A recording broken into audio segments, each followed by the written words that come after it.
bova naredili, aj prav. Mava? O, čakaj, sem postavila, ja.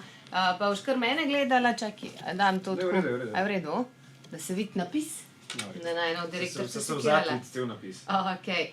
Se pravi, potovanja so tvoja strast. Kaj je tisto, kar te vedno znova vleče po svetu? To, kar pride čas in začutiš in svet te pokliče in svet me uči, jaz mu pa zaupam. Se pravi, če imaš več izkušenj, potem imaš tudi več videnja, vedenja, zavedenja in vidiš, da mali problemi, da tle ima ena strgane najlonke, je že problem. Da postaneš trd.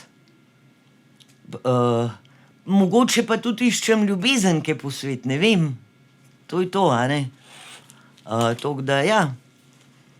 Rada se srečuješ z ljudmi. Kakšne pa so tvoje izkušnje z ljudmi po svetu? Kakšni ljudje pravzaprav živimo na tem planetu?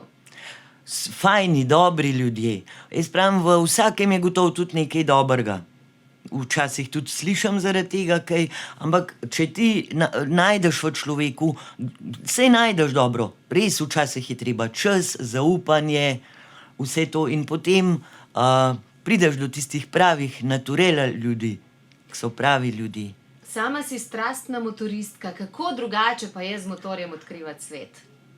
To je pa je razlika. To začutiš vse, zavonjaš, potem recimo poleti se voziš v kratkih rokavih, tle se zaviti in začutiš, zdajle bo pa gozd, potem veš, aha, tam je pa voda, potem makadam, te kamenčki malo tolčejo, se spet zbudiš.